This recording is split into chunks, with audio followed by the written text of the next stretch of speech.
alaikum.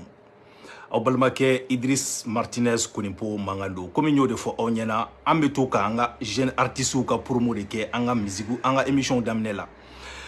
u bɛ ka ɲininkali kɛ ko ni artiste in tɔgɔ ko Bakarain Flow c'est un jeune rappeur malien talent fatɔ de b'a la donc an bɛ tile an b'a ka musique lamɛn ni mɔgɔ minnu bɛ fɛ k'a lamɛn aw bɛ taa YouTube sanfɛ aw b'a sɛbɛn ko Bakarain Flow donc a ka son bɛ yen nɔ aw b'u lamɛn il est très fort. Maliens ne de y'aw wele su in na ngo ni Ala sɔnna ma n bɛna Lion Ivan bɔ k'a di aw ma k'a yira aw la ko Lion Ivan ani Denkɔrɔ u jɛmankan don u bɛ baara de la ɲɔgɔn bolo o siga o ka bɔ fatɔ ani lagalagatɔ la. Maliens Denkɔrɔ kɛlɛ in n y'a fɔ aw ye n ko bila ko tɛ wa n y'a fɔ aw ye n ko cɛ bɛɛ tɛ se ka Denkɔrɔ kɛlɛ n y'o fɔ Malien den bɛɛ ye. Ne y'a fɔ Maliens ye n ko ni ne yɛrɛ sera n dan na yɔrɔ min na n ko n b'a fɔ aw ye n ko ye ne dan ye. Wa wagati sera n sera n dan na n k'aw ma n ko Facebook kɛlɛ n ko o ye ne dan ye nka mun de la bi n bɛ ka bɔ ka to ka vidéo kɛ Denkɔrɔ ko in na ne tɛ ka na Denkɔrɔ ko kɛlɛ la dɛ n bɛ ka na ka maa dɔw de lakunu parce que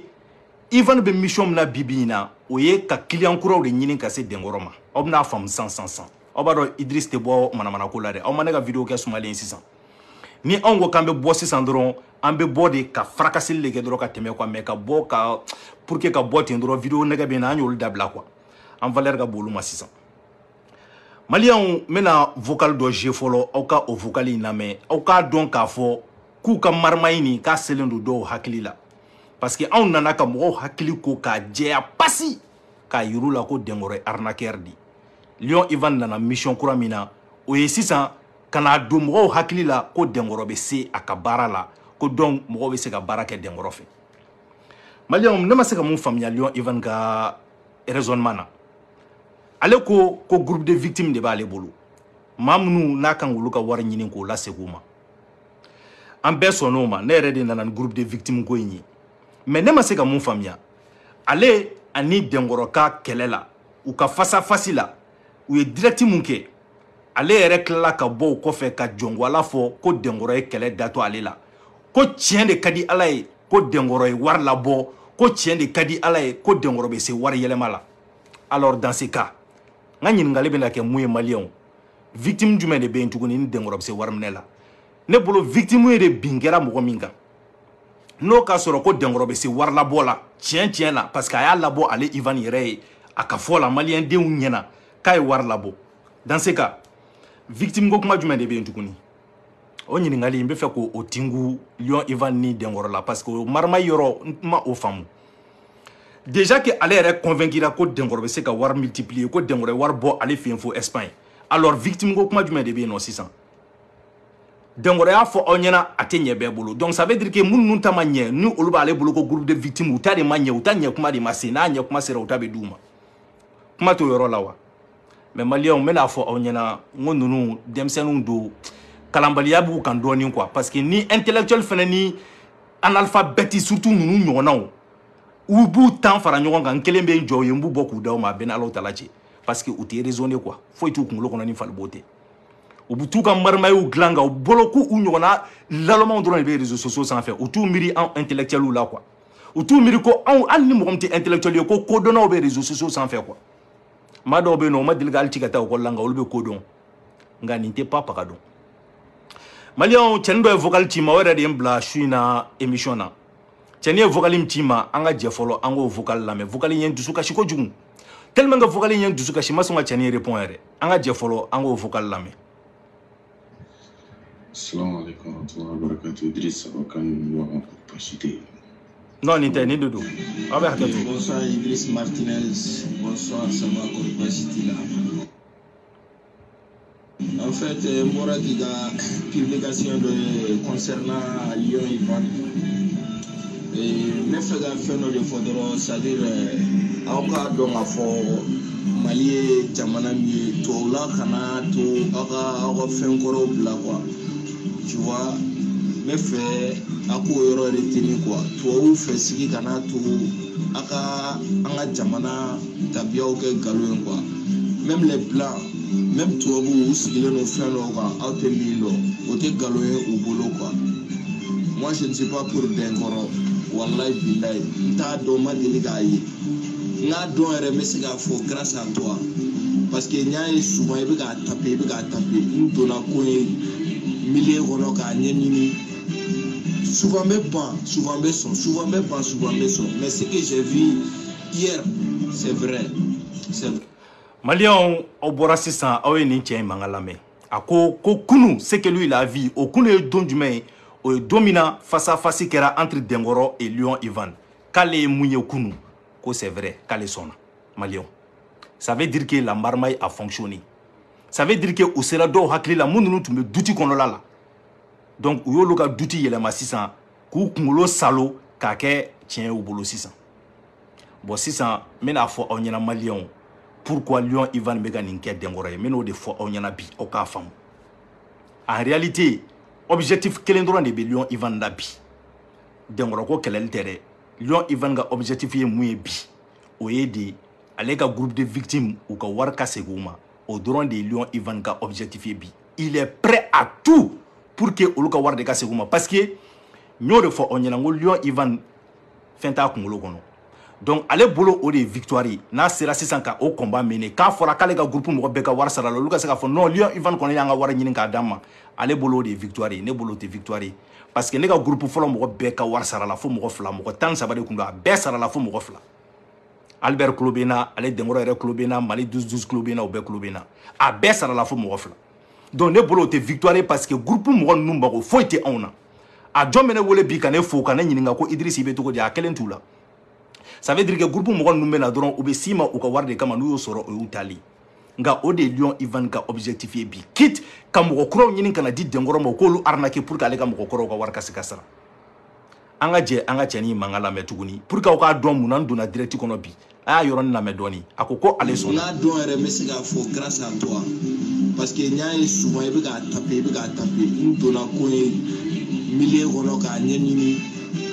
Souvent mais pas. Ce que j'ai vu hier, c'est vrai, voilà, c'est vrai. Parce que Lion Ivan, il a fait l'esprit quoi. Bon, mais faisant une fois, bref, Lion Maké Fouari. Il a montré vraiment, il a été à la hauteur. Mais seulement, Dengoro est arrivé à lui faire une lavage de cerveau. Et au lieu qu'à fois à désarmé quoi. Il m'a fait mal. Dengoro a caressé qu'à désarmé. Ni Mila, ni Bo. Pour moi, ça c'est pas normal. Mais si tu dis que tu peux faire quelque chose, il faut le faire. Il m'a fait mal, il faut le faire. Bon, maintenant ninga vocal berger parce que ça m'intéresse pas beaucoup. C'est juste pour vous dire que moi ikira togo quoi. C'est-à-dire clan do de be non, munuru be se ka kunu, nga clan do be non. Hali ntarom na mfinyena quoi. Ni tara gagner ta ko lu goshi ku to sumo la olu te wuli quoi. Bon yo mo fa score dodi. Ningoko ale sona. Ko lui il est convaincu. Bon nous mo fa score de tout ka war 600 Dengoro ma abo ke ka Ivan ga mo ka war sara. Malien anga do dans le vif du sujet. Maintenant, Morodo ira au la sisan au cas donc à faux que tout ça là c'était planifié Dengoro kelendo ka nous sans amena. Maintenant rappel doni ke awiye ka segina awiye ko fait doni dron pour que obese ka famia. Nta don nasro au haklibe en balmake sarafo la. Sarafo ale Ivan ka moko kundu. A yɛrɛ ka fɔ la Ivan ko ale de nana ni sarafo ye kɛlɛ kɔnɔ la. Maintenant rappel doni ke ne Idriss kun bɛ n ka kɛlɛ tan filafili la kuma min na y a un homme du nom de Sarafo a nana don kɛlɛ kɔnɔla la a donnen an ka kɛlɛ kɔnɔla la a ko a nana Idriss Martinez Konipo dɛmɛli kama o dɛmɛ kosɔn ne yɛrɛ y'a ka vidéo ta k'a bila n ka page sanfɛ a lakodɔnna Mali kɔnɔ ani Mali kɔ kan n ko tiɲɛ yɛrɛ la n ko hɔrɔn don danbetigi don n ko a nana an dɛmɛ kɛlɛ la a ye Dengoro neni ka Dengoro buruja non ka ne galabu bɛɛ chauffer ka ne galabu kɛnɛya ne yɛrɛ ko non ko san kɔni ko n ye alliés sɔrɔ n yɛrɛ la suko ani dugusɛjɛ cɛ a virela a taara Dengoro ka niveau la a ko anw ye dangadenw de ye ko anw ye ɲɛngow de ye an ye hasidiw de ye Dengoro bɛ s'a ka baara la mɔgɔ ma Dengoro mɔgɔ ci ka taa Dengoro fɛ yen a wagati ne yɛrɛ ja tigɛra quoi n bɔra n y'a gosi très bien o kɛra maliyɛndenw bɛɛ sigilen ɲɛna o kɔfɛ Lion Ivan de ye ne wele ne tɛ mɔgɔ ka vocal gérer n y'o fɔ aw ye o tɛ ne taabolo la Lion Ivan m'a appelé a ko ne ma Idriss mais Sarafo ye ne malo bi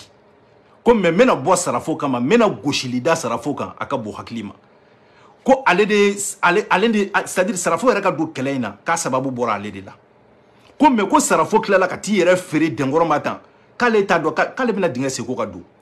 ne Idriss yɛrɛ ko n ka bénédiction bi ye n'i bɛ bɔ a ye publicité dɔ kɛ k'o ci ne ma ko Idriss n bɛ fɛ i ka nin bila i ka page sanfɛ ka bazukabaw d'a kan na ka char kunbaw bila a kɔfɛ ne Idriss yɛrɛ y'a ta n y'a bila n ka page sanfɛ donc maintenant à ma grande surprise a bɔra a nana version yɛlɛma n t'a dɔn ani sarafo ye mun fɔ ɲɔgɔn ye a nana ka na ne kɛ nkalontigɛla ye tuguni ko non k'ale de tun ye sarafo ci ko nin tun ye stratégie de ye a wagati n y'a fɔ maliyɛn den bɛɛ ɲɛna n ko aw ka baara kɛ ni aw kunkolo ye fɛn min ye tiɲɛ ye ani fɛn min ye nkalon ye n'i y'o ye o fili man tɛ surtout que 4000 ko bɔra a ko la ko 4000 dira sarafo ma ko sarafo k'o dun Lion Ivan yɛrɛ ko sarafo o dun ko i halala ye n k'i halala tɛ hali n'i ye cɛ ka dɔrɔmɛ 1 de dun denkɔrɔ ka dɔrɔmɛ 1 dun i m'i halala dun cɛ o cɛ de ko k'i bɛ denkɔrɔ kɛlɛ ka denkɔrɔ ka dɔrɔmɛ 1 dun n'i y'a dun i m'i halala dun ni ne kun ko n bɛ dunni kɛ denkɔrɔ ko la sisan tun b'a sɔrɔ ne ye 20 dun awɔ bilahi n bɛ n kale aw ye ni ne tun ko ne bɛ dunni kɛ denkɔrɔ ko la sisan tun b'a sɔrɔ n ye 20 dun o se bɛ cɛ min ye ne Idriss de don aw t'a dɔn mun bɛ denkɔrɔ kan nka denkɔrɔ yɛrɛ b'a dɔn mun b'ale kan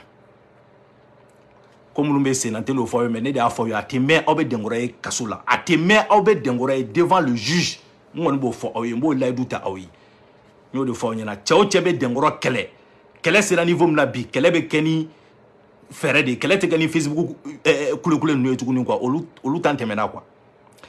maliyɛnw mɔgɔ caman ye ne fɛn ka wagati la ko non ko Idriss k'i n'i ka kɛlɛ tagacogo don ko Lion Ivan fɛnɛ n'a ka kɛlɛ tagacogo don ko il a mené une stratégie k'u taara denkɔrɔ piéger de nka o mɔgɔ ma taa denkɔrɔ piéger bunteli de juguyara sarafo ma kojugu u ko fɛngɛ don ko bɛnkan don n ko sinon bɛnkan tɛ fɛn min ye bɛnkan ani fɛn min tɛ bɛnkan o filima tɛ yɛrɛ parce que hali mɔgɔ kumacogo a bɛ kuma ni haine min ye a bɛ kuma ni conviction min ye ni tiɲɛ don ni nkalon tɛ i b'a dɔn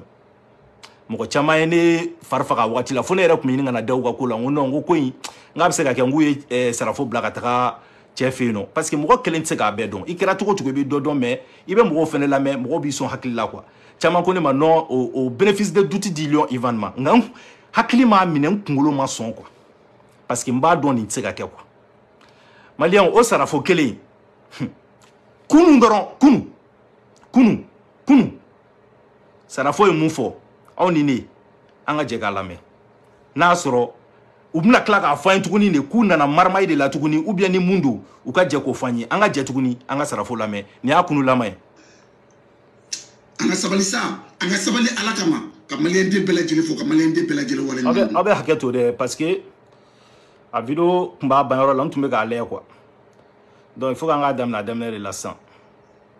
salamu alaikum warahmatullahi ta'ala wa barakatuhu maliyɛnw nata bɔrɛ a ka girin ni ku bɔrɛ maliyɛnw maa dɔ bɛ mali kɔnɔ bi n'i da to o tɔgɔ la o de ye kara ani deri ye o ye jɔn ye dɛkɔrɔ maliyɛnw dɛkɔrɔ ma fɛn kɛ ne la fɛn ne tɛmɛna ne ni dɛkɔrɔ cɛ o fɛn min tɛmɛna ne ni dɛkɔrɔ cɛ ne b'a aw ɲininka dɛkɔrɔ kan ka kɛ ne fɛ wa ayi nka ni dɛkɔrɔ ye kɛwale min kɛ ne kɛlen kɔfɛ k'a kɛrɛ n'o kɛra tiɲɛ ne bɛ bɔ k'o fɔ para kara tɛ ne la nderi tɛ ne la cɛ caman bi waga ka taa fɛ yen n'u mako ɲɛnabɔra munna u tɛ bɔ k'a fɔ jama ye anw mako ɲɛnabɔra walima an mako ma ɲɛnabɔ u ni y'i da to o tɔgɔ la o de ye kara ani nderi ye a ye lolo kuma fɔ ne bɔra k'an sigi k'a kɔnɔ lolo k'a ye kumakan min fɔ a kɛwale kɛra don min na ne bɔra k'a fɔ k'a ye kumakan min fɔ tiɲɛ de o de ye nkalon ye wa o de ye kara ye wa ou bien o de ye nderi ye maliyɛnw an ka fara juguya ma maliyɛnw an ka fara ɲɛngoya ma an bɛɛ lajɛlen maliyɛn tɔgɔ min na dɛkɔrɔ fana ye maliyɛn ye ten an bɛɛ lajɛlen ka hakɛ bɛ faso kɔnɔ cogo min na dɛkɔrɔ ka hakɛ bɛ faso kɔnɔ ten a ma fɔ maa si ma a ye na n ka so a ko a ka baara de ye nin ye na n'i taara n'i mako ɲɛna e tɛ bɔ k'o fɔ mais ni e ta mako ma ɲɛ aw de bɛ wuli pala ka sɔrɔ maa maliyɛnw nin ye sarafo de ye tuguni ne ni sarafo ye pɛɛ kɛ dɛ parce que seli la an ye ɲɔgɔn écrit an ye yafa deli ɲɔgɔn fɛ n ka kɛlɛ yɛrɛ tɛ sarafo ye quoi mais c'est pour vous dire tout simplement que sarafo tun bɛ ka nin kuma kelen ninnu de fɔ fɔlɔ mɔgɔ m'aw ci ka taa denkɔrɔ fɛ yen est ce que a ye mɔgɔ wele wa a ye mɔgɔ jagoya wa u ko ko u tun ye nin de kɛ ko stratégie u y'o de fɔ an ye o sarafo kelen seginen filɛ nin tuguni à la charge n bɛ k'o de fɔ aw ye bilahi aw ka sɔn aw ka ban wallahi ninnu bɛ ka denkɔrɔ ka communication dɔrɔn de kɛ a kun tɛ dɔwɛrɛ ye mɔgɔ kuraw ka na parce que i m'a ye ne yɛrɛ y'a fɔ aw ɲɛna n ko n'i y'a ye ne yɛrɛ ye kɛlɛ jigin parce que tiɲɛ yɛrɛ la hali ne yɛrɛ ka conseil juridique y'o de fɔ ne ɲɛna foyi tɛ denkɔrɔ bolo tuguni denkɔrɔ y'a ka mobili bɛɛ feere denkɔrɔ y'a ka tiɲɛ bɛɛ feere papaga tɛ denkɔrɔ bolo hali l'autre jour denkɔrɔ ye dabaya kɛ ko wari min tun dira Lion Ivan ma ko Mali dusus ninnu kana o wari in minɛ ko ka taga essence kɛ mɔgɔw kun fo bi n t'a dɔn n'a kɛra dɛ mais ne kɔni m'a ye j'ai rien vu a tɛ se k'a kɛ tuguni quoi a tɛ se ka wari di mɔgɔw ma parce que a bɛ wari sara de la est ce que vous comprenez donc an yɛrɛ bɛ ka denkɔrɔ to yen k'an bolo bɔ a kan kan dɔɔni pour que an ka mɔgɔ minnu ka wari bɛ yen o de ka se ka sara parce que n y'o de fɔ aw ɲɛna l'autre jour n ko kuma na n ko dangaden kuraw dɔw ko non ko ni ne y'o fɔ k'a bɛ n'a fɔ ko mɔgɔ kɔrɔ ninnu ye dangadenw de ye o tɛ mɔgɔ kɔrɔ ninnu kun t'a kalama a tɛ se k'a fɔ k'olu ye dangadenw ye nka mɔgɔ kura minnu dangaden kura minnu n'u b'a kalama n'u y'a mɛn ka tila ka t'u ka wari di denkɔrɔ ma i n'a fɔ cɛnin bɔra ka vocal kɛ sisan ko ale sɔnna suya in ma ko parce que ko ale sɔnna olu de ye dangaden kuraw ye minnu bɛ t'u ka wari di denkɔrɔ ma n kan bɛ olu mɔgɔ fasikaw de ma est ce que vous comprenez donc n'i y'a ye anw y'an bolo bɔ denkɔrɔ kan kan dɛsɛ yɛrɛ tɛ dɛ an y'an bolo bɔ a kan kan parce que n'an continuera tan à la fin an ka mɔgɔ minnu ka wari balannen bɛ yen a caman bɛ yen u ka wari tɛna se ka sara donc dangaden kuraw ka wari o ka minɛ ka di bon Ivan b'o sira de kan sisan mais sauf que ale ka problème ye mun ye ale tɛ ka denkɔrɔ yɛrɛ to yen de ale bɛ ka denkɔrɔ ka publicité de kɛ pour que denkɔrɔ ka se k'ale ka mɔgɔw ka wari sara est ce que vous comprenez an ka sarafo lamɛn tuguni an ka taga ka sɔrɔ maa jugu dɔw de b'aw senkɔrɔ k'aw bila ka baara kɛ sɔgɔmada fɛ sufɛ k'a fɔ k'a ka baara jɔ nka ni a tiɲɛna waati min na a bɛna don anw de kan k'anw ka bɔ k'o kuma fɔ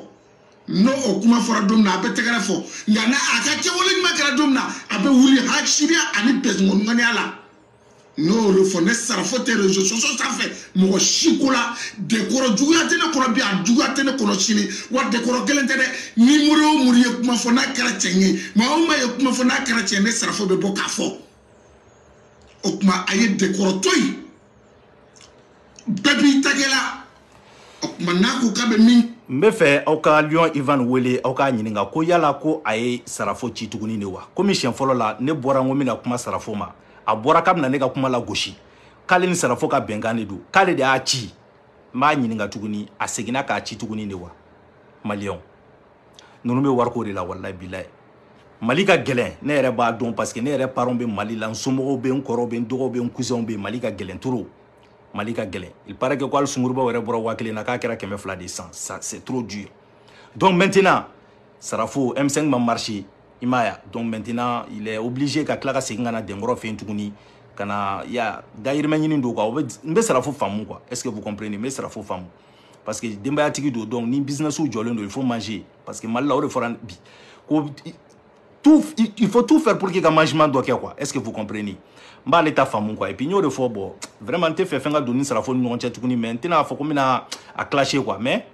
b'a yira aw la dɔrɔn siɲɛ fɔlɔ la nin ko kelen ninnu de kɛra donc an b'o ko kelen in de kan tuguni quoi est ce que vous voyez a nana segin o ko kelen in de kan tuguni bon n t'a dɔn Lion Ivan bɛna bɔ ka na mun fɔ an ye tuguni ni fana ye u ka marimari dɔ ye tuguni u ka bɔ o k'o fana fɔ an ye quoi donc an k'a lamɛn. a bɛ min dɔn ko dɔnniya b'a la n'i taara sɔrɔ cɛ n'o a fɔra bana n'i ma taa sɔrɔ cɛ n'o mun b'i s'a ma Mali an ka bɔ hasidiya minɛ kɔnɔ Mali an ka bɔ ɲɛngoya minɛ kɔnɔ Mali an ka bɔ besenkɔniya minɛ kɔnɔ bilayi ne sarafo tɛ mɔgɔ juguya la wa mɔgɔ juguya tɛ ne kɔnɔ mais an ka sabali ten n'i ye mɔgɔ min tɔgɔ fɔ dɔ dir'i ma dɔ dir'i ma an ka sabali sa an ka sabali Ala kama ka maliyɛn den bɛɛ lajɛlen fo ka maliyɛn den bɛɛ lajɛlen waleɲuman. Voilà, donc Maliens, je pense que au bora kan vocal ina mais sisan ou bien vidéo yɛrɛ sa kɛ nin ye sarafo ye n'o de fɔ aw ɲɛna wala n tɛ jig'a la dɛ n tɛ jig'a la parce que an tɛ Mali la sa mais an bɛ Mali kibaruyaw mɛn quoi an bɛ Mali kibaruyaw mɛn ko sungurubaw yɛrɛ bɛ promo la nin wagati in na ko abonnement yɛrɛ ko a kuma ka ca quoi a kuma ka ca c'est dur wala c'est dur u bɛ ɲini ka na gréver yɛrɛ aw b'a dɔn Mali la bɛɛ bɛ ka gréver sisan donc maintenant Lion Ivan fana bɛ ka segin nin kuma kelen ninnu de kan ale fana bɛ k'olu de fɔ ko wayi ko denkɔrɔ bɛ se baara la donc ni ale ye mɔgɔ ka ɲuman ye ale b'o fɔ n'ale y'i ka juguman ye a b'o fɔ c'est à dire campagne mun don amalidɛm tɛ se k'a faamu quoi nin ye sarafo ka kunun kuma ye sarafo ye kuma min kɛ bi n ko cɛ u ka campagne ka farin ko ye sarafo ye kuma min kɛ bi an ka jɛ an k'o fana lamɛn nin kun ye kunun dɔrɔn de ye bi tuguni a bɔra olu de kɛra sisan denkɔrɔ ka vidéo maniw ye bi ta an k'o fana lamɛn n ka sɔrɔ ka na Lion Ivan kama ko e farala dekɔrɔ kan malien ne yo fo srafo nsigila ane sogono malien ka obela jele fo ka obela jele wala nyimano datigu ka awfo dantam ka awfo nyamakalo ka awfo funo ka awfo garage ka awfo numu ka awfo don bo ka awfo kunfun ka awfo ka obela jele fo ka obela jele wala nyimano malien ne ko awma ya ngo ni datu ma do be jamana ko ni datu lu togola kara ani nderi wala mo ko joy dekoro adnana mali kono wati mina me wari bo ka dima ni fuma akbe ka mbalma muso deme ko lu bo sumuru ba la ya akbe ka mbalma muso deme ko lu bo serina ya akbe ka fantan deme atara ka wari di almami munuma olu bana ka wari mnewa atara ka wari di doni ba munuma olu bana ka wari na ka wari di dugutigi munuma olu bana ka wari mnewa biko obora ka dolo kibare mi fo ko o kere che ko ni malien mi yo fo ko e fara la dekoroka malien ne yo fo munete bolo lo sanfe mo shi jugu yala ma yani ki bolo de ngene kele shi manifi ma ka ke fe ya tanshi yerema dekoroma ma shi wole kana fe anado akukate polison akukale te turabu don akukate foika akabara miya alo fobe wakuni ka paramanya abika warsegima minu tara ko luka baranyena nek me fe oluka boku jo ku nyeda yira malia ona ka ontara ni baranke inyebe ma chamana ki wa na folotigi ala bi demseni chama ki wa na folotigi ala bi ayita nyingine awaru borami ma fa kera de koro fe de ayita waru suku nyini ayita waru suku nyini moni finga malien obe haketo mbatige doni parce que ni sarafo imbe do kele la domina ni ne nana fo onyene ya ka fo dengore ko warte glan fanchi ko ni bangite nga bi o sarafo kelen sigilen fle ni tuguni ko mogom nu ko jeune chama be malla ko war bubulu ko kata war nyini kale ma fo ka bora dengoro fe inde ça veut dire que dengoro be se ka war bo ko me ku kata ko nyanyini ça veut dire que bangite war glan tugunde donc bo be se ka war glan 600 est-ce que vous comprenez ni te kabako den daya ni ngo c'est-à-dire kuma suluko dando quoi domina ne bora ni ngama mo chama jigina ne la wallahi billahi ko non ko Idriss ku ka stratégie do kibe ki ka combat ke ku fana be ku ta ke ko ni u ka stratégie di u ka stratégie de flène et tanto nan so wonyene ni u ko IBK et 200 000 emplois fo ka ma créer IBK a créé plus de 1 million d'emplois c'est les vidéoman dabaraba ku sigi réseaux sociaux sans fait comme ro buru jadoro no tigi wole kana dro ka doni nduma bo mine ko dundoro be klaka dayele maka ko tigi ka jelibay ne Idriss ko ngone tesoli la. Je préfère mourir pauvre dans ma dignité que d'être riche. Kasoro warim be mbolo ntise ka fokombe nkunkoratan ko warla je quoi. Billahi. C'est-à-dire ne ma ngo ore la lion Ivan ko kalebina bonde kama. Ko ne dengoro kelebla to mina kabina leni oyi. Ne kun contane mbare do quoi parce que pour moi aduna ni lebu de Facebook sans faire nga jiginga bo Facebook kan ko Idriss e war mine quoi. Mais anana kenne ni PD aba bubara fere abe ku fere abe ni ketanto abe ni muganta mana kan gansan o de la nya fa nyena ngo ni argumenti bulu atobe ken ni nde quoi anga je anga sarafo la menga soro kana Ivan Boka di aw makaira awla ko imbe galoni anga ta moye mo mi mbe chefo anabi yera kunka de goroka dolo ko akera wa dolo domba do wa be dolo don fana on ni mi me fena donga fo ke o dolo ko infena me do fena nyefo awnyena parce que tien era la Idriss Martinez ye mo chama de la kunu de ngoro ko ina mo te kata tukuni quoi les gens ne partent plus tien de kadi ala ede ne era ka element beter ka eno akode ma ko marché jalendo kak ni de ngoro sera ka million kelen sara an warla ou ka wa binani sara ou ka wa keme sara ambe kalo saba kalo nande kono tukuni pour ka se ka do resoro ni moblin kelen fere la o be ka do ni ta sara ambe kalo nani kono tukuni mo shite kana tukuni. Donc dengoro s'est reconverti maintenant a bora sisan marmayi nina a tagara do marmayi wɛrɛ de la a be sisan famaw de nɔfɛ donc sisan ima a to k'a fɔ a ka vidéo la k'u ka fɛrɛ kɛ ko ka nin se Assimi kulo ma kuma bɛɛ a b'o de fɔ sisan a ye fɛrɛ kɛ Assimi ka nin saraka in bɔ l'autre jour n kulo b'a ka vidéo dɔ la ko saraka dɔ bɔra k'o ma ɲɛ ale de kan ka saraka in bɔ ko k'a fɔ ko ka vidéo in se Assimi ma donc a mago bɛ Assimi de la sisan o ka se ka girima jiga ka ko ka saraka do bo donc pour que sisan ka se ka ne ka victime nga war sara o la kana ta kaso la parce que faut était dengorani kaso cɛ nga cɛ faut c'est à dire quoi faut était dengorani kaso ni ɲɔgɔn cɛ tuguni hali bi kow kɛra mais an tɛna kuma de hali bi dɔrɔn kow kɛra hali bi dɔrɔn kow kɛra billahi nga o bɛna bɔ nouvelle kalama la tɛmɛ faut était dengoro bolo tuguni rien du tout billahi n'a rien pas paga t'a bolo tuguni a tɛ ka se ka mɔgɔw ka wari sara yɛrɛ dengoro ye 1 million sara ne ka muso min tun bɛ yan nɔ 4 millions 500 000 dengoro ka 1 million sara a ka ca ni 1 mois ye sisan fo bi an ma hali 20 sɔrɔ tuguni ka di denni ma foyi t'a bolo donc maintenant u bɛ kana loloko kuma min fɔ a kɛlen don k'u bila o campagne de la sisan donc a ka wuluniw n'o ye Lion Ivan ninnu ni Sarafo ninnu ni fɛn ninnu ye olu bɛ bɔ sisan i m'a ye petini dɔ ko sisan k'ale sɔnna donc olu bɛ bɔ sisan ka wowo ci fan bɛɛ fɛ k'a yira mɔgɔw la k'a bɛ se baara in na o la faamaw bɛ da la quoi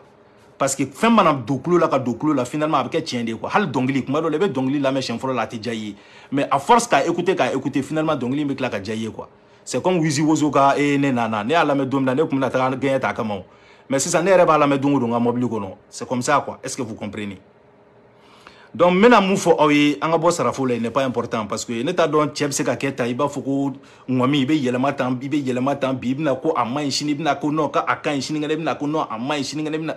je comprends pas quoi vidéo in ka jan ça m'intéresse pas beaucoup juste pour vous dire que Dengoro a bɛ ka Ivan ani Sarafo k'a ka communication de kɛ sisan donc sisan an ka na Lion Ivan yɛrɛ la pour que aw bɛ se k'a faamu n'aw sera k'o yɔrɔnin faamu dɔrɔn aw b'a ye k'a fɔ ko in bɛ arnaque de ye n bɛna di aw ma sans cesse la an ka segin ka na Lion Ivan ka vidéo in na tuguni Lion Ivan ni Dengoro ye face à face min kɛ c'est très important an ka don a kɔnɔ. Napolitain de lait fondant. On va attendre juste une seconde. Craquant. Voilà, à la télé, vous êtes élu service client de l'année. Bah, félicitations. YouTube publicité, nous avons dit au 4 follow quoi. Voilà. Jano tche mena annonci fitin do ke parce que en balmaké do tu écrit ko ou ka mo do tununa. Donc ou be ko otigi la mo nyini. Donc obe haketo une seconde seulement ngale ni sera ka message. Je pense que non n'était message ni retard mi follow. Voilà. Muso in filɛ nin ko ni muso in ka a tununen do quoi. Voilà donc ko ni mɔgɔ min sera ka kɛ muso in ye fɛn ye n'a sɔrɔ ni bɛ se ka kibaruya di anw ma quoi. Ni muso in ka tununen do donc cɛni yɛrɛ kun ye vocal min ci ma n bɛna o vocal jeu dɔɔni aw k'a lamɛn. Ok, Idrissa ne. Aw bɛ hakɛ to. Ok, Idrissa ne muso de photo de quoi. Ko ndonga tara korvar warnina. Ba muso ni furu korvar quoi. Ale ni muso ni furu korvari. Kana ni muso na denye malla. Ba ale ni muso ni denw na le malla sa donc muso segina k'ale bɛ taa bɔ so a taara korvari k'a bɛ taa bɔ a bamuso la. K'ale bɛ taa bɔ a bamuso la bon k'a taara bɔ a bamuso la a taara Nizɛri k'a bamuso fɛnɛ bɛ yen quoi a taara Nizɛri a bɔra Côte-d'Ivoire ka taa Nizɛri donc k'Ala y'a ka kalifa minɛ a la ye c'est Ala y'a ka kalifa minɛ a la ye bon den nin ma se ale tora yen ale banna yen bon denmuso nin tora yen fɛnɛ quoi denmuso nin tɔgɔ Balakisa denmuso nin tɔgɔ ye Balakisa quoi nka nin muso nin yɛrɛ ni photo filɛ nin banna nka denmuso nin photo t'an bolo tuguni. Denmuso tora ye o y'a sɔrɔ a ka dɔgɔ min kɛ fa ko k'a n'a ka taa o ka. Aw bɛ hakɛ to aw yɛrɛ y'a mɛn dɛ ja ne yɛrɛ filila ko ni muso in denmuso de don k'u bɛ k'o denmuso de ɲini c'est comme histoire fɔlɔ in quoi o histoire in yɛrɛ vraiment moi ne tɛ maliyɛnw fɛnɛ faamu quoi muso min tun nana ne ma ko ale den tununa ka bɔ Italie sira kan ko muso bolila n'a den a nana kuma fɔ ne ɲɛna ne ye émission kɛ ko in kan yan nɔ Ala ka jɔn ɲumanw ye n dɛmɛ an ye muso in yɔrɔ ye muso in bɛ Dortmund an ye den ye muso in bolo den b'a bolo an ko ka den minɛ sisan polisiw ko de ko fɔ an ka den fa de ye sisan ko parce que ko ne tɛ den fa ye ne tɛ den ka mɔgɔ ye ko an tɛ se ka foyi kɛ ko donc den fa de kan ka fɛngɛ sisan pour que den bɛ se ka minɛ mais depuis o don fɔ bi u ma ne wele u ma ne écrit e ni Ala cɛ mɔgɔ bɛ se ka ni mɔgɔ fasuguyaw dɛmɛ aw bɛna mission confier ne la o ye aw tununen ye donc aw tɛna kibaruya ɲini aw tɛna foyi ɲini donc ne de kan ka wuli ka recherche ni fɛnw kɛ ka fɛn bɛɛ kɛ k'a ɲini bɔ k'a di aw ma an y'o dossier clos bon nin dossier in sisan donc ni muso in ko a den ko u bɛ k'o de ɲini sisan donc an b'o o yɔrɔnin kun cɛ dɔrɔn pour que an bɛ se ka tɛmɛ ni Lion Ivan ye k'a minɛ k'a d'aw ma quoi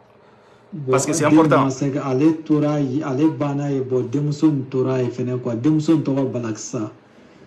denmuso in tɔgɔ ye Balakisa quoi nka nin muso nin yɛrɛ ni photo filɛ nin banna nka denmuso nin photo t'an bolo tuguni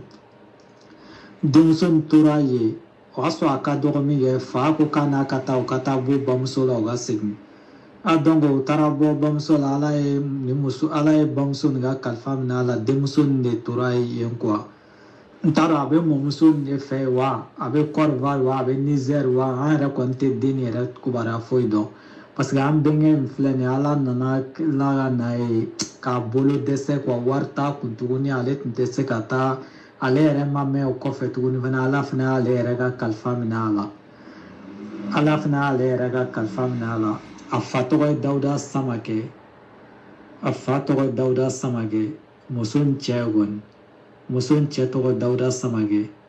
ka bɔ Welesebugu Jelabugu la o bɛ bɔ Welesebugu la Jela quoi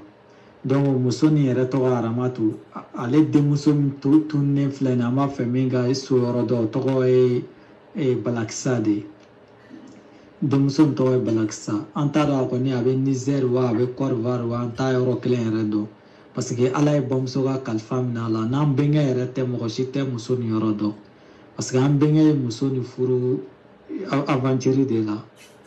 a y'a furu o côté ninnu na Côte d'Ivoire yɔrɔ ninnu na ka na n'a ye so quoi. Voilà. Donc je pense que aye a faamuya sisan donc ni mɔgɔ minnu kɔni ɲɔnɔ bɛ ni muso in na voilà donc je pense que aw bɛ se ka an dɛmɛ cogo min na aw b'an dɛmɛ ten parce que ninnu ɲɔgɔnna histoire ka ca ne bolo kojugu minnu bɛna don ka inbox kɔnɔ an tɛ se k'a bɛɛ traiter mais comme nin nana i ma kasi n ye donc o de kosɔn n ko n bɛ a essayer ka a kuma fɔ quoi voilà donc sisan an bɛna don Lion Ivan kan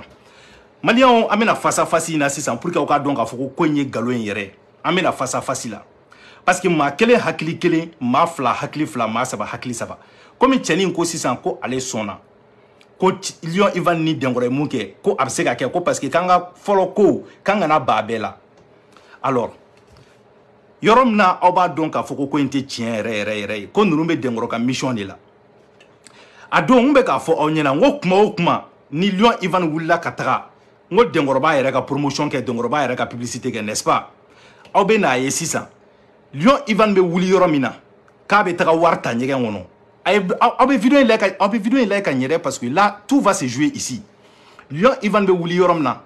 k'a bɛ na taa wari ta parce que denkɔrɔba f'a ɲɛna ko bon sisan ne yɛrɛ bɛ fɛ komi ko k'i ma da la ko wari bɛ se ka bɔ i bɛ taa ɲɛgɛn kɔnɔ n'i ye kulekan fɔlɔ mɛn i b'i sigi filanan i bɛ wuli sabanan i bɛ bɔ ka na i bɛna yira mɔgɔw la mun bɛ yen nɔ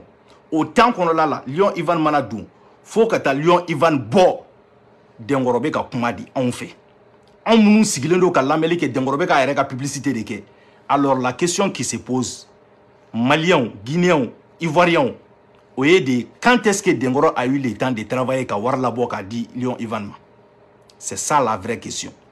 parce que u ɲina n'o yɔrɔ kɔ yen de b'a dɔn ko maramayi bɛ ko in na parce que normalement i taara mori fɛ yen wo i taara tarabucila fɛ yen wo tarabucila b'a tɛgɛ kɔni kɛ ta ka tarabu dɔ ci pour que k'i ka ko lajɛ i taara kolonfilila fɛ yen a na fɛn dɔ fɔ koloni na k'a fili k'i ka ko lajɛ i tagara mori fɛ a n'a kɔlɔsi minɛ k'a yuguba ka kuma dɔ fɔ k'i ka ko lajɛ mais Lion Ivan bɛ ɲɛgɛn kɔnɔ wari bɛ ka kule ka bin a kan yen nɔ o temps kɔnɔ denkɔrɔ bɛ ka kuma anw de fɛ alors quand est-ce que denkɔrɔ a eu le temps ka bamani la kuma ka wari fɔnɔ an ka jɛ an k'a lamɛn.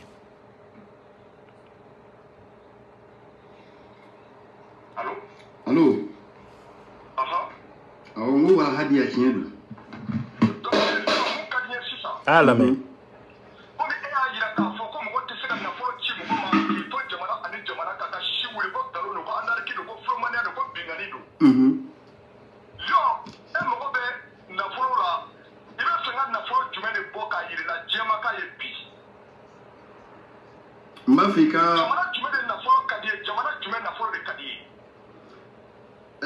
n'a tila ni ye kuma bannen o an ka video fɔlɔ la ne tun y'a yira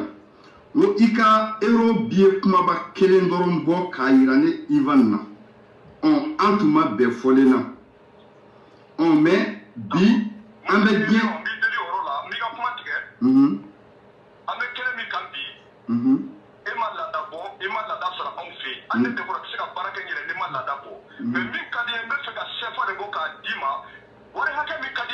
la i b'a fɔ i b'o ta sisi cɛla i ka so kɔnɔ sefa hakɛ min ka di ye min ka di i yɛrɛ ni i b'o de fɔ sefa la m'o bɔ i ka so kɔnɔ i b'a ta ka yira jama la. Simo o ye kuma wɛrɛ de ye. Simo ni ne ye sefa bɔ ne a nafa jumɛn bɛ ne kan yan o nafa tɛ ne kan yan o Simo ne bɛ euro de dun n'a ye ne bɛ jamana min kan o ye euro jamana de e ka sefa bɔ ne ye yan o nafa jumɛn bɛ se ne ma. Ok mais i bɛ fɛ ka euro joli bɔ k'a d'i ma euro la wari hakɛ min ka di i yɛrɛ ni ye euro la komi e de ko dɛkɔrɔ anarikɛri e de ko dɛkɔrɔ filomani e de ko dɛkɔrɔ tɛ tiɲɛ kan e de ko dɛkɔrɔ ka baara ko filomaniya don anarikɛri don ko gosili don joli de ka di euro la. Million kelen bɔ min bi bɛn euro million kelen ma sefa la o bɔ sisi la n k'a ye sefa million kelen jate o euro n'o i bɛ se k'o bɔ o bɔ n k'a lajɛ. Mais k'a kɛ joli joli biye i mago bɛ joli joli biye de la k'a kɛ joli joli biye. A bɛɛ kɛ 50 biye 50 biye 50 biye. Bon Lion wuli k'i jɔ. A y'a lamɛn yan dɛ. Wulila k'an jɔ. Lion ta kulusi min b'i la n b'a ɲini i fɛ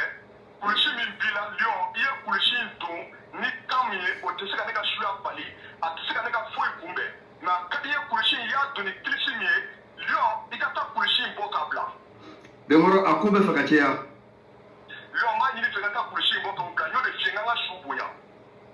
Lion e ye kulusi in don ni kan min o tɛ dɛkɔrɔ kunbɛn koyi kɛcogo tɛ dɛkɔrɔ la Mali kɔnɔ n y'o de f'i ye n ko Mali t'a den fɛ Mali bɛ kɛ dɛkɔrɔ ye Lion video bɛ ka jɛnya sabali ala kama masaw kama kulusi in bɔ i ka kulusi changer Lion. Ka changer cogo jumɛn na Dɛkɔrɔ. Kulusi o kulusi ka di ye min b'i la o bɔ dɔrɔn kulusi o kulusi ka di ye i k'o don dɔrɔn Lion. Dɛkɔrɔ i bɛ fɛ ka se ni ma sisan a ka di ne ye ka wale in kɛ k'an to tan. Lion kulusi in bɔ n b'a ɲini fɛ i ka kulusi in bɔ diɲɛma de ɲɛ b'a la Lion kulusi in bɔ i ka kulusi wɛrɛ don e de ko tiɲɛ tɛ n bɛ fɛ ka yira ko tiɲɛ de don parce que adamadenw de bɛ baara k'anw bolo e ka dɔrɔmɛ kelen ma ci aw ma e ka baara. Aw bɛ hakɛ to dɛ parce que mun na n bɛ ka video in bɛɛ jouer u kana n'a fɔ ko n y'a latigɛ k'a lapan o de la n bɛ n'a bɛɛ jouer a yɔrɔnin a maximum a tɛ tɛmɛ 8 minutes ninnu kan c'est pour vous dire que Denkoro n'a même pas travaillé parce que Denkoro bɛna kuma anw de fɛ pendant que Lion Ivan de bɛ ka taa ka maramayi kɛ yen nɔ o de la n bɛ fɛ k'a bɛɛ jouer u kana n'a fɔ de non a y'a tigɛ a y'i pan de donc an ka taga pour que aw k'a bɛɛ faamu. Non Dɛkɔrɔ an t'o kɛnɛ kan tugun an tɛmɛn'o yɔrɔ la o n'i ye kuma ta ten an tɛ ɲɛ kuma la quoi an t'o o yɔrɔ la quoi. Ok kulusi in bɔ i ka kulusi wɛrɛ don kulɔri o kulɔri ka di ye nin kɔfɛ o don. D'accord. Chromebook, c'est une nouvelle génération d'ordinateurs. Et ça commence par le Everything Button. Une seule touche pour trouver tout. Bon, a taara sa k'a bɛ taa kurusi falen ka na d'accord Denkoro bɛna a yɛrɛ fɔ daminɛ tuguni sisan janni a ka na. Ok n b'a ɲini maliyɛn bɛɛ lajɛlen fɛ Mali kɔnɔ ani Mali kɔ kan maa o maa bɛ ka plateau in suit. n y'o de fɔ aw ɲɛna Lion Ivan saralen don ka Denkoro ka pub de kɛ. Fɛn min ɲɔgɔn ma deli ka kɛ diɲɛ kɔnɔ taa den ni baro den ne de b'o kɛ farafinna ani farajɛ la a k'a dɔn k'a fɔ de kabini ne Denkoro ma bange a fɔra ne fa ye a denkɛ wɔɔrɔnan o de bɛ fa tiɲɛ ta ne ye Fakoli Si de ye. Fɛn dɔ de faamu nafolo ko tɛ ala ko ye ne bɛ segin a kan nafolo ko tɛ ala ko ye ne Denkoro ne ko n bɛ maa min kɛ président ye bilahi talahi ne ye n bolo ɲɛsin ma. Voilà n ye nin de fɔ n ka video daminɛ la n k'u ka stratégie kura ye mun ye sisan u tɛ ka mɔgɔ sɔrɔ tuguni pour que ka se k'olu arnaquer sisan u bɛ faamaw de kan aw tulo t'a la n'ale ko k'ale bɛ mɔgɔ min kɛ président ye donc il passe Lion Ivan ka antenne de sanfɛ pour que kana a yɛrɛ ka publicité kɛ sisan parce que Mali 12-12 n'est pas trop suivi n'o y'a ka vidéo bila on ne voit pas bon comme Lion Ivan bɛ k'ale kɛlɛ mɔgɔw bɛ na Lion Ivan lamɛn il profite de ça maintenant pour que k'a yɛrɛ ka pub kɛ sisan aw y'a ye Sarafo fɛnɛ nana o pub kelen de kɛ Sarafo dun ye Lion Ivan ka mɔgɔ de Lion Ivan de bɔra k'a fɔ anw ye ko ne de filila ko ale de ye Sarafo ci ka taga Ivan fɛ yen ko u bɛnmankan de don donc nin fɛnɛ ye u bɛnmankan de Sarafo bi a tɛ se k'i yɛrɛ bɔ Sarafo la parce que ale de ko ale ni Sarafo bɛnmankan de don donc pendant que Denkoro bɛ k'i yɛrɛ ka publicité kɛ ale ka plateau kan Sarafo bɛ kana Denkoro ka publicité kɛ Mali 12-12 ka page sanfɛ an k'a lamɛn.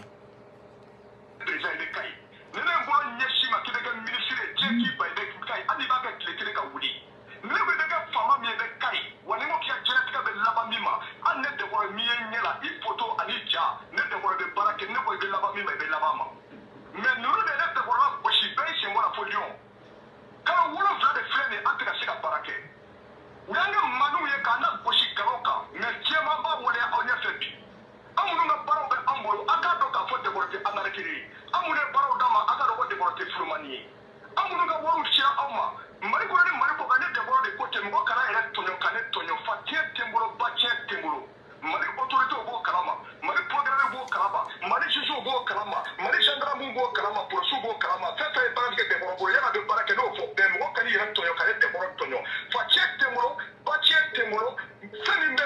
ɲini n yɛrɛ de wa n'i nana ko n k'i dɛmɛ b'i dɛmɛ donc n b'o ɲini aw bɛɛ lajɛlen fɛ Mali kɔnɔ ani Mali kɔ kan bi mun mana bɔ nin na bi jɛman bɛ Dɛkɔrɔ confirmer ni de ye dɔnni kɛnɛ ye dɔnnibaa bɛɛ tɛ se ka nin kɛ dɛ n'i ma da i ka dɔnni na n'i ye nin kɛ i bɛ sa i bɛ lebu fo k'i sa i tɛ kɛ fɛn ye donc an bɛ kɛnɛ min kan bi bɛɛ a dɔn ko nin ye tiɲɛ kɛnɛ de Lion Ivan bana mobili la k'a bɛ tiɲɛ kɔ k'i ban nafolo mugu la k'a bɛ tiɲɛ kɔ caman y'a daminɛ o olu ma kunna n b'a ɲini bɛɛ lajɛlen fɛ minnu fana groupe WhatsApp créé a k'a dɔn k'a fɔ u m'a créé Ala kama dɛ u y'a créé ka tɔgɔ ɲini aw kan ka tɔgɔ ɲini ne Dɛkɔrɔ kan u tɛ fɛ aw ka kɛ fɛn ye parce que olu yɛrɛ mana baara kama karamɔgɔ jugu ye mɔgɔ minnu ci a ye taa fɔ aw ka karamɔgɔ ye k'u ka taa dɔnni kalan k'u tɛ fosi dɔn bilayi n'u tun bɛ fɛn dɔn u tun t'aw bila ka Dɛkɔrɔ janfa n'u tun bɛ fɛn dɔn u tun t'aw ci Dɛkɔrɔ ma kabini ala ne Dɛkɔrɔ da ne tɛ Facebook sanfɛ compte Facebook tɛ ne Dɛkɔrɔ bolo ne tɛ YouTube kan ne tɛ TikTok kan ne ye mɔgɔ ye TikTok kan ne ye mɔgɔ ye Facebook kan YouTube kan a y'a bila kunna ne Dɛkɔrɔ tɛ n ka kalanden tɛ soma tɛ tɔgɔ ɲininaw de don ne Dɛkɔrɔ mun bila la karamɔgɔ minnu bɛ yen soma minnu bɛ yen mori minnu bɛ yen n'u b'o dogo moriya kɔfɛ ka u ka faniw bila ka fani clubw créé n'u kungo wulila k'a ka 1000 fara ɲɔgɔn kan a ka 2000 fara ɲɔgɔn kan ni dinɛ ɲɛmɔgɔw ka faniw ye wari fara ɲɔgɔn kan k'a di dinɛ ɲɛmɔgɔw ma ne bolo o ye Ala ko de ni alimamuw ka faniw ye wari fara ɲɔgɔn kan k'a di alimamuw ma ne bolo o ye Ala ko de mais diɲɛtigi k'i sigi k'e diɲɛ bɛ e bolo e ma se ka i ka diɲɛw bila k'i ka faniw kɛ fɛn ye e de b'i sigi i ka kungo la e ka faniw ka 1000 fara ɲɔgɔn kan olu k'e ka kungo kɛ ka d'i ma i bɛ taa k'i sigi olu faniw cɛla ka waso olu la e ka diɲɛ nafa foyi t'a la i da sɔrɔ i ko ne polisi fa o ye dɛ ne ma deli k'a fɔ ko mɔgɔ si ka ne Dɛkɔrɔ soutenir parce que ne yɛrɛ de soutenir on ɲɛ b'a la ne bɛ mɔgɔ soutenir hali Lion Ivan nana Lion Ivan bɛ k'a fɔ a ye k'i dan sɔgɔ ko nana o bɛɛ la a tɛ ka Lion Ivan lamɛn a bɛ k'a yɛrɛ ka publicité de kɛ c'est-à-dire a ye wari min sara pour que k'a ka publicité kɛ dɛ f'a k'o de jabɔ bon sisan an bɛna a lamɛn a bɛna fɔ Ivan ye ko Ivan ka wuli ka taa ɲɛgɛn kɔnɔ Ivan bɛ taa ɲɛgɛn kɔnɔ wari bɛ bin Ivan kan o temps kɔnɔ a bɛ k'a yɛrɛ fɔ anw ye donc quand est-ce qu'il a eu le temps de travailler an k'o yɔrɔnin lamɛn. Lion Ivan si wuli k'i jɔ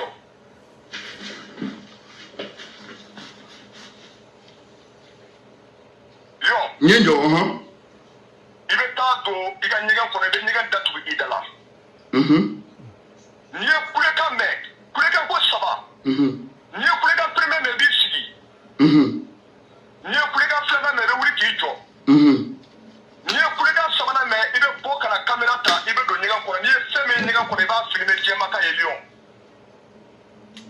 ok mais i bɛ kulekan min mɛn muso kulekan de don Lion a ka n'i siran a ka n'i jɔrɔ n'i ye kulekan premier mɛn dɔrɔn i sigi kulekan 2nan wuli k'i jɔ kulekan 3nan i bɛna wuli i bɛna téléphone ta i bɛ don ɲɛgɛn kɔnɔ n'i ye fɛn min ye ɲɛgɛn kɔnɔ i bɛ bɔ ka yira jɛma na Lion i da sɔgɔ t'a den de don ci cogo tɛ cɛ min na farafinna farajɛ la ok n bɛ se ka taga i bɛ se ka taa d'accord danse Lion Ivan y'a ɲininka sisan ko n bɛ se ka taga a ko Lion Ivan ma k'i bɛ se ka taga donc Lion Ivan bɛna taga sisan pendant que Lion Ivan bɛna taga normalement ale kan ka baara de kɛ pour que ka wari ɲɛnabɔ mais yan de i b'a ye k'a fɔ ko tiɲɛ yɛrɛ yɛrɛ la ko ninnu bɛnkan don bilahi parce que cɛ tɛna foyi kɛ nin b'a yira de ko Dɛkɔrɔ ma foyi kɛ Dɛkɔrɔ n'a rien fait du tout Dɛkɔrɔ va nous parler maintenant a ka yɛrɛfɔ la pendant que Lion Ivan bɛ ka taga wari ta o bɛ se ka kɛ ni daluya jumɛn ye an k'a lamɛn.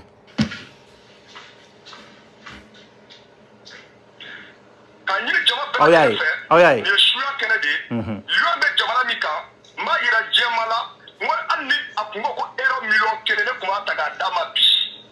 ne ye to jamana la jamana min ko ne Dɛkɔrɔ tɛ se ka n ka baara kɛ jamana min kan k'an to Mali kɔnɔ ne y'o to jamana ne y'o de fɔ diɲɛ bɛɛ ne Dɛkɔrɔ ni ne ye avion kɔnɔ don o don c'est que ne de muso ni denw bɛ ɲɔgɔn fɛ ou bien ne terikɛ dɔ bɛ ɲɔgɔn fɛ so ne Dɛkɔrɔ kelen ne mago tɛ avion la ko n bɛ voyager ne mago tɛ mobile la ko n bɛ voyager o banna mais jamana o jamana ne Dɛkɔrɔ ja ne bɛ taa o jamana kan ala m'o jamana dan ko ne Dɛkɔrɔ tɛ se ka jamana min boli heure 2 kɔnɔ o jamana tɛ yen. et puis n bɛna kuma dɔ fɔ aw ɲɛna n tɛna segin video in bɛɛ kan dɛ mais yɔrɔ min b'u arranger u bɛ taa ni téléphone ye yen de yɔrɔ min t'u arranger u tɛ taa ni téléphone ye yen aw yɛrɛ y'a ye yɔrɔ min na Dɛkɔrɔ tun bɛ fɛ anw ka taa mana finman dalen Lion Ivan ka chambre kan sinon an mago tun tɛ Lion Ivan ka chambre la o Lion Ivan tatɔ Dɛkɔrɔ yɛrɛ b'a fɔ a ye téléphone ta i ka taa n'a ye Muna téléphone be tagatana oui parce que subagaya ko kunte ka kay no Lion Ivan tato kurshi falen dro atara manan fi man bla no mais dongora re de ba foy téléphone tay katana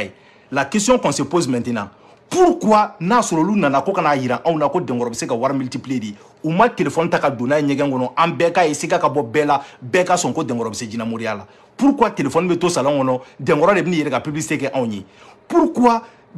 Lion Ivan metara ka téléphone to dongoro bolo dongoro ki yira ka publicité ke pourquoi anga lame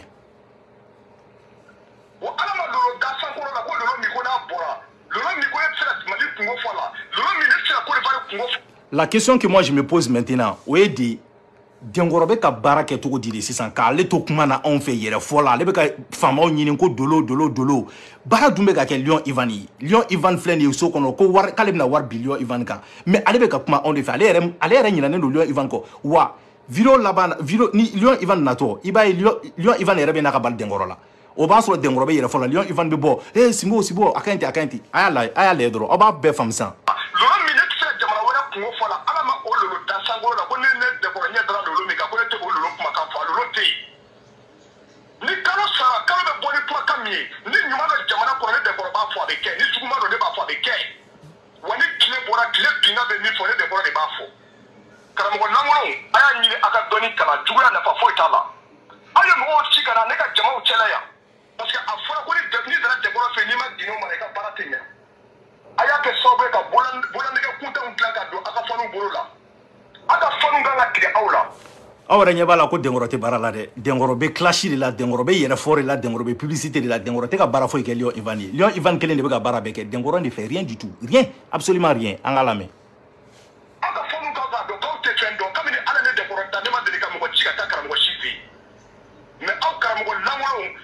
amunu ye mo goshia ka mo ka million tuya ako ka te faka dengoro yi mais na dalema aka donuna aina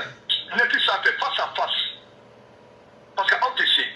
aka fonu ne ba aw balo aka fonu ne ba aw muso ka jigini waru bo aka fonu ne ba aw denga demunu ke aka fonu ne ba aka voyage waru bo na fa duma kera aw donina anga na fura fara nyoma ka nga dire ne mo deme amo famu anga na fura fara nyoma ka nga alimamu deme amo famu anga na fura fara nyoma ka shubonda ka deme ke mais soma ke ki sigi soma ya goro sa ke soma di ma soma yere fo de ma karamo yere fo ma soma lango ani jetigi lango ani mori lango aw jige aw ba fanu de fani te de ko ne ma de ko afka fani club ki de je fa shi mo ko de ko ami fara fani club ki ami fa ki soutenir ne de ko kuma aya were soutenir ne de ko ne de soutenir si ne ay frère ka keru la do ko nyebe tête de mort badina ka yele sans faire quoi aka mo de do ko be frère ka be keru la do quoi malion dengoro be kuma iba foko mabo wallahi hali funeta kala depuis Ivan Tara halati une seconde black ma ni ñokonche tellement qu'il va faut kay abishiri kana seni sans faire quoi allez avec kuma to mna donc la question que vous devrez vous poser maintenant oedi allez wakati jumende soroka baraka Ivan ye pour que warka bi Ivan fi mais insister au yoro diga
Simon Dansoko. Voilà. Donc Simbo i Dansoko iniko Simbo e bara jumɛn de kɛ sisan. Malien baw ɲininko dɔrɔn de la. Aw ni ne ni ɲɔgɔn cɛ an ka tiɲɛ yɛrɛ fɔ ɲɔgɔn ɲɛna. Depuis Lion Ivan donna ɲɛgɛn kɔnɔ fo k'a bɔ Simbo bɛ yɛrɛ fɔ dɔrɔn de la. Simbo bɛ bagabagali dɔrɔn de la. Simbo e bara jumɛn de kɛ n'a bɛ fɔ a ye k'a Dansoko. An ka tiɲɛ fɔ ɲɔgɔn ɲɛna sa. A ye baara kelen jumɛn de kɛ depuis Lion Ivan donna fo k'a bɔ k'an bɛ se k'a fɔ a ye k'a Dansoko. A ma pas paga kɛ. Billahi. Ni c'est-à-dire al denmisɛnnin san 5 ka fɛn organisé o ka ɲi ka tɛmɛ nin kan parce que a bɛɛ wo de quoi a bɛɛ wo an k'a lamɛn. Si. Allo Simon nana. Ok, Lion i bɛ caméra ta sisan. Si. I bɛ taa fɛn min bɛ ɲɛgɛn kɔnɔ i b'a filmer jɛman kan. D'accord, i m'a ye vu que cɛ taara wari bila yen sisan a ko sisan k'a bɛ se ka caméra ta ko ka taa filmer fɛn min bɛ ɲɛgɛn kɔnɔ diɲɛma k'a ye mais munna ni caméra ma don dɔrɔn anw tun k'a ye i n'a fɔ Lion Ivan yɛrɛ y'a ye cogo min na o tun tɛ kunpan bɔ bɛɛ la wa est-ce que o kun sera Lion Ivan ka na kalo 2 kɛ yɛrɛ lajɛya la ko wayi ko tiɲɛ don an bɛɛ tun b'a ye an bɛɛ tun nimisi bɛ wasa wa an bɛɛ tun bɛ convaincu ne y'o fɔ Denkɔrɔ ɲɛna l'autre jour ne sigilen filɛ ka ɲɛsin yɔrɔ ma ni Denkɔrɔ y'a fɔ ne ye san fɛn min bɛ ne ɲɛfɛ a bɛ ni Alahu Taala cɛ jali diɲɛ wuli cɛ n tɛ kuma Facebook kan tuguni n y'a fɔ a ye dans 2 heures de temps n'a sera k'i jɔ Tour d'Eiffel la sa komi a ko k'a bɛ voyager ka sɔrɔ avion tɛ ko 2 heures de temps dans 2 heures n'a ye ne wele sisan k'a filɛ Tour d'Eiffel la ne k'o confirmer k'o filmer billahi n tɛ kuma Facebook kan tuguni an k'a lajɛ. Fɛn wɛrɛ fɛnɛ bɛ yen i b'o caméra jɔ o fɛnɛ kan i bɛ sɔrɔ k'o ta parce que dɔ fɛnɛ ko k'a bɛ fɛ ka n kɔrɔbɔ i bɛ caméra ta i bɛ taa ɲɛgɛn kɔnɔ fɛn bɛ ɲɛgɛn kɔnɔ i b'a filmer jɛman kan ye i bɛ tila ka fɛn wɛrɛ bɛ yen i b'o fɛnɛ filmer jɛman ko ye i da sɔgɔ sira b'i bolo.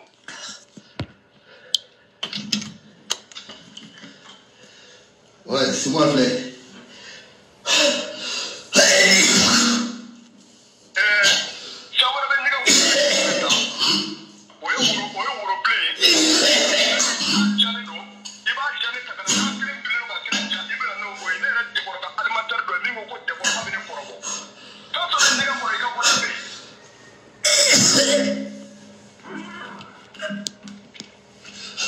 aw ɲɛ bɛ wari la.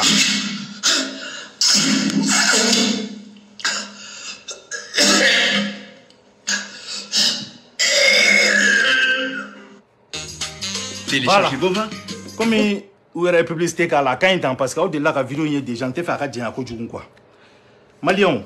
bɛna mun fɔ aw ɲɛna aw y'a lajɛ ma foyi tigɛ a la dɛ an bɛɛ y'a lajɛ ɲɔgɔn fɛ Lion Ivan ka wuli a n'a ka taa don ɲɛgɛn kɔnɔ o n'a ka bɔ Denkɔrɔ ye baara jumɛn de kɛ k'an bɛ se k'a fɔ ko Denkɔrɔ de ye wari la bi foyi Denkɔrɔ n'a fait que parler Denkɔrɔ kumana dɔrɔn de k'i yɛrɛ fɔ k'i yɛrɛ expliquer a banna a ma baara foyi kɛ i tɛ taa baarakɛla foyi fɛ yen k'a bɛ baara kɛ surtout ninnu baara fasuguya ninnu k'a tigi tɛ ko dɔ kɛ hali magicien pour que a ka wari labɔ a bɛ mouvement dɔ de kɛ mais Denkɔrɔ ma foyi kɛ yɛrɛ fɔ dɔrɔn hali Lion Ivan bɔli a balila la parce que Lion Ivan nana Simbo Dansoko nana wa hali o bɛɛ la a tun bɛ yɛrɛ fɔ de la donc c'est pour vous dire que il n'a rien foutu yɔrɔ min na fɛnɛ aw b'a dɔn k'a fɔ ko Ivan ninnu ni Denkɔrɔ bɛ baara la n y'o de fɔ aw ye o ye Sarafo ye parce que Sarafo y'ale ka élément clé de ye c'est comme a ka baara droit ale de ko anw ma yan ko ale ni Sarafo de tun bɛn'a kan ko ka taga cɛ piéger Sarafo tun ye 4000 dun fɔlɔ n t'a dɔn Lion Ivan yɛrɛ ye joli dun i m'a faamuya donc maintenant u bɛ ka campagne mun kɛ cɛ tɔgɔ comment il s'appelle Denkɔrɔ ye n bɛna ɲɛfɔ aw ɲɛna c'est très simple client simple tɛ ka sɔrɔ tuguni i n'a fɔ citoyen lambdaw mun ninnu tun bɛ arnaquer ko an ka taa wari baara kɛ olu tɛ ka sɔrɔ tuguni Denkɔrɔ kɛlen don ka mun fɔ Ivan ɲɛna aw bɛ n dɛmɛ an ka faamaw de koron sisan faamaw olu bɛ giriman jigin ni faamaw kɔni y'i sɔn ko kelen na dɔrɔn i ka sɛgɛn bannen donc maintenant a bɛ ka Asimi de wele ko Asimi kana k'a bɛ fɛ ka saraka bɔ ye o saraka bɔko kelen a b'o ta sisan a bɛ sɔrɔ ka mɔgɔw ka wari sara Lion Ivan ka mɔgɔw ka wari sara Lion Ivan b'o kɛlɛ dɔrɔn de la est-ce que vous comprenez donc u b'o publicité de la ale bɛ bɔ k'a fɔ ko cɛ bɛ dolo dɔn ale bɛ bɔ k'a fɔ a bɛ suya la ale bɛ bɔ k'a fɔ ko non a bɛ se baara la bon sisan Sarafo fana bɔlen filɛ nin ye bon sini i b'a ye a ka petini wɛrɛ bɛ bɔ tuguni u b'a ka campagne kɛ dɔrɔn baara banna donc aw yɛrɛ k'a jateminɛ aw k'a dɔn k'a fɔ n ko n ye vidéo in sigi mun na parce que cɛ min ye n wele k'a fɔ ɲɛna ko ale dara baara in na a k'a dɔn k'a fɔ baara tɛ yen foyi tɛ yen u bɛnkan de don c'est un truc réalisé entre eux aw kana sɔn ka bin piège in kɔnɔ Denkɔrɔ n bɛ layidu ta aw ye a ko mɛn ta tɛ tuguni parce que an filɛ nin niveau min na bi a tɔ tɛ ko mɛn ta ye tuguni quoi n b'o layidu ta aw ye an tɛ bɔ pɛrɛn-pɛrɛn ninnu na an tɛmɛna o stade ninnu kan donc pour que vidéo kana janya bɛɛ ka se k'a lajɛ an b'a essayer ka suna émission bila yan nɔ k'a fɔ aw ɲɛna hali sisan maa minnu bɛ duti la aw kana taa aw ka wari di Denkɔrɔ ma a tɛ se baara la Denkɔrɔ tɛ se foyi la n'a y'aw ka wari minɛ a b'an ka mɔgɔkɔrɔw de ka wari sara n'a ye n bɛ segin tuguni k'a fɔ aw ɲɛna tun ka sɛgɛn ka gɛlɛ o ma u ka ninnu système ninnu kana don aw kunkolo la k'aw b'aw ka wari ta ko ka taa di Denkɔrɔ ma sur ce aw balimakɛ Idriss Martinez Konipo toujours au salam alaikum.